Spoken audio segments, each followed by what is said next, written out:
जय भवानी जय शिवाजी या नावानं आपण आजच्या व्हिडिओची सुरुवात करत आहोत मित्रांनो. आज आपण चाललोय चौरंगीनाथ मंदिरला आणि हे चौरंगीनाथ मंदिर विट्यापासून 35 किलोमीटर अंतरावरती आहे. आणि आपला जो प्रवास असणार आहे तो कडेपूर तडसर आणि चौरंगीनाथ असा आपला प्रवास आहे. आणि आम्ही आज 2 चाकीवरून चाललोय चौरंगीनाथ एक्सप्लोर करायला. आणि हे माझ्या पाठीमागे दिसतात विट्याचं पूल हॉटेल वगैरे ह्या भागात दिसतात विट्याची. चला आणि असाच आमचा मार्ग हा कडेपूर मार्ग आहे. ह्या मार्गाने आम्ही चाललोय आता. ओके मित्रांनो, आम्ही आता आहे श्री क्षेत्र चौरंगीनाथ निसर्ग पर्यटन केंद्र सोनसोड इथं हे तुम्हाला बोर्ड दिसतोय पाठीमागं. इथून आतमध्ये अर्ध्या किलोमीटर अंतरावरती सोनसोड गाव आहे. आणि तिथून साधारणपणे 1 ते 1.5 किलोमीटर अंतरावरती आपल्याला सोनसोडचा घाटवरती चढून आपल्याला ह्याच्यावरती जायचं आहे, मंदिरावरती जायचं आहे. आणि जर सांगलीपासून हे मंदिर 80 किलोमीटर अंतरावरती आहे. तर इस्लामपूर पासून 35 किलोमीटर अंतरावरती आहे आणि विट्यातून 35 किलोमीटर अंतरावरती हे अंतर आहे. आणि हे चौरंगनाथ मंदिर हे कडेगाव तालुक्यामध्ये येते पहा आणि सांगली जिल्ह्यामध्ये आहे. तर अतिशय सुंदर असं मंदिर आहे. तर आपण पुढे एक्सप्लोर करूया, तुम्हाला दाखवतो पुढे कशा पद्धतीने आहे. हा सरळ रस्ता इकडे जातो, तो पुढे शेनोलीला जातोय बघा इकडं. आणि हा ज्या माझ्या पाठीमागे दिसतोय ना, हा सरळ रस्ता जातोय तुम्हाला चौरंगनाथ मंदिरला. तर चला दाखवतो मित्रांनो पुढे कशा पद्धतीने चौरंगनाथ मंदिर आहे ते. मित्रांनो हे पहा समोर एकदम चौरंगनाथचं खाली खाली बघा निसर्ग सौंदर्य जबरदस्त दिसतोय. आणि खाली तुम्हाला जो रोड गेलेला दिसतोय तो शेनोली मार्गे जातोय, कराडला रोड जातोय. आणि इकडे पहा खाली पर्यटक पहा आपल्या जीवनाचा आनंद घेतायत एकदम मस्तच. आणि ह्या बाजूला बघा इकडं तुम्हाला हे चौरंगीनाथचं मंदिर दिसतंय पहा, एकदम सुंदर मंदिर आहे आणि अतिशय सुंदर पर्यटन आहे बघा याच्यामध्ये. मित्रांनो आम्ही आता चौरंगीनाथ मंदिरामध्ये पोहोचलोय पहा. हे पाठीमाग चौरंगीनाथ मंदिराचं हे सभा मंडप आहे. आणि हे इथं पहा लोक पण दिसत आहेत, पाठीमाग पर्यटक आलेले दिसत आहेत. हा परिसर दिसतोय बघा. आणि स्वर्गीय पतंगरावजी कदम साहेबांनी याचं आता हे सुशोभीकरण केलेलं आहे. आणि अतिशय सुंदर असा परिसर आहे. इकडे या बाजूला बघा तुम्हाला नाश्ता सेंटर वगैरे भेटते या बाजूला. आणि आता माझ्या पाठीमागे तुम्हाला दिसतंय तपश्चर्या केलेली आहे 12 वर्ष या ठिकाणी चौरंगीनाथानं 12 वर्ष तपश्चर्या याच ठिकाणी केलेली आहे बा. आणि चौरंगीनाथाचा इतिहास असा आहे की जो एक बंगालचा राजा होता शशांक धर म्हणून, त्या राजांचा चौरंगीनाथ हा मुलगा होता. आणि त्याची दुसरी जी पत्नी होती त्या पत्नीच्या सांगण्यावरून त्याने त्याच्या मुलाचं हातपाय तोडलेलं होतं. आणि या ठिकाणी त्यानं 12 वर्ष तपश्चर्या करून त्याने हातपाय त्यांचे परत आले, म्हणजे त्यांनी तपश्चर्या केल्यानंतर. आणि त्याच्यानंतर हे इथं आहे त्यांचं तपश्चर्याचं मेन स्थान आहे पहा या ठिकाणी. आणि इकडे ह्या बाजूला जर तुम्ही बघितलं तर एकदम प्राचीन तुम्हाला जुन्या काळातील दिसतात पहा, मूर्ती वगैरे दिसते जुन्या काळातील. या ठिकाणी हे नंदी वगैरे दिसतोय. असे हे चौरंगीनाथचं ठिकाण आहे प्रसिद्ध. तर चला आपण आता पुढे जाऊया. हे तुम्हाला नंदीची सुंदर अशी मूर्ती दिसते बघा. आणि आम्ही आता आतमध्ये चौरंगीनाथ देवाचं जे आतमध्ये शिवलिंग आहे त्याचं आम्ही दर्शन करतोय आता. सर्व दाखवतो तुम्हाला. सुंदर असं शिवलिंग आहे पहा, एकदम जबरदस्त आहे. आणि आता आम्ही देवाचं दर्शन घेतो आणि खूप मला सुंदर वाटते, छान वाटते. आणि या मंदिरामध्ये सकाळी 7 वाजता आणि संध्याकाळी 7 वाजता आरतीची वेळ आहे. आणि खूप सुंदर असं वाटतंय मला. मित्रांनो आता चौरंगीनाथ मंदिर जवळ आम्ही आता वडापाव वगैरे खाल्लेला आहे बघा. श्रीनाथ स्नॅक्स सेंटर आणि हे सोनकिरीच आहे. अतिशय सुंदर वडापाव आहे बा. आम्ही एकच्या ऐवजी 2 वडापाव खाल्ले. तर जरूर तुम्ही पण आल्यानंतर इथं वडापाव वगैरे खावा.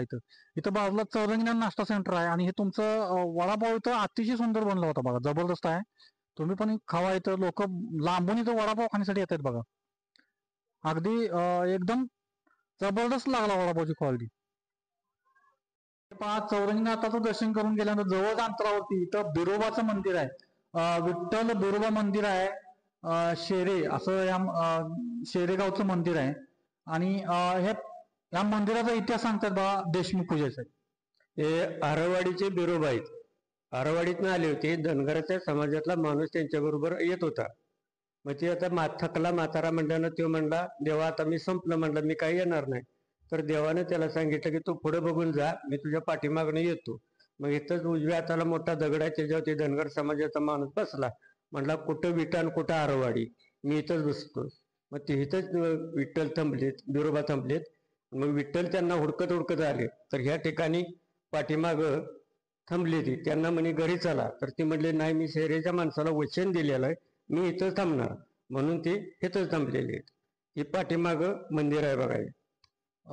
अतिशय सुंदर माहिती आपल्याला देशमुख पुजाऱ्यांनी सांगितलेली आहे. आणि दुसरा एक त्यांनी आम्हाला इतिहास सांगितला की हे मंदिर ऍक्च्युली सांगली जिल्ह्यामध्ये निम्मा आहे आणि निम्मा सातारा जिल्ह्यामध्ये आहे. आणि पतंगराव साहेबांनी यातला जो निम्मा एरिया आहे तो त्यांनी विकत घेतलेला आहे साहेबांनी आणि डेव्हलप केलेला आहे. अशा प्रकारचा इतिहास आहे. तर चला आपण पुजारी मामा इथं दर्शन घेऊया.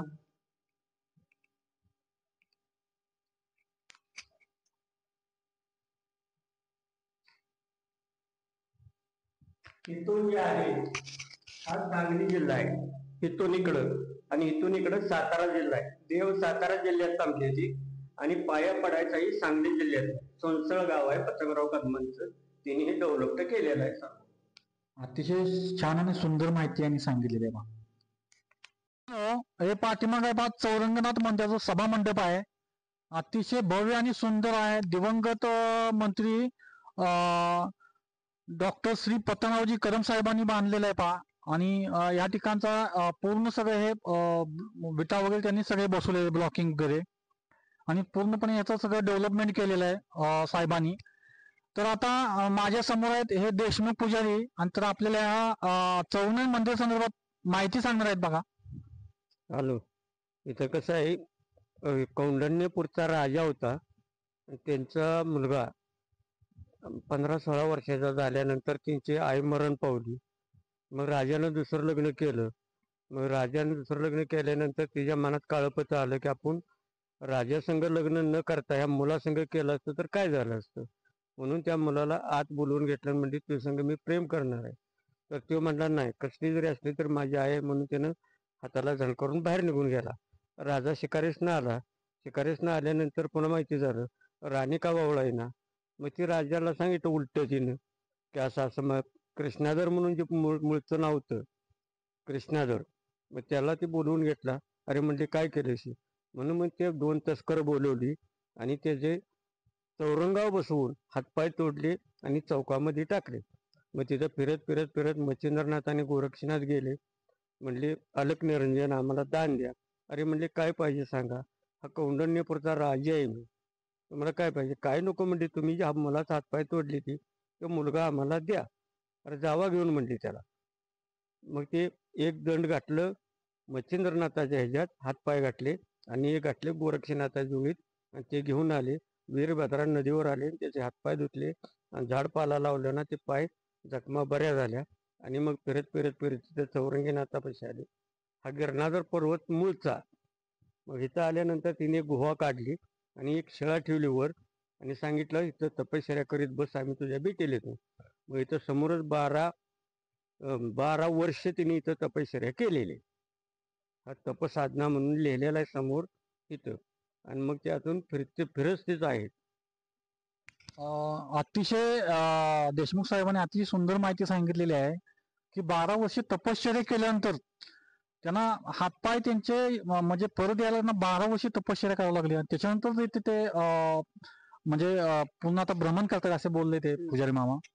तर अतिशय सुंदर असं ठिकाण आहे, एक धार्मिक आणि पुरातन ठिकाण आहे. तुम्ही सर्व लोकांनी या ठिकाणी आलं पाहिजे. आणि जर आमचा चॅनल आवडला तर लाईक आणि सबस्क्राईब करा. धन्यवाद.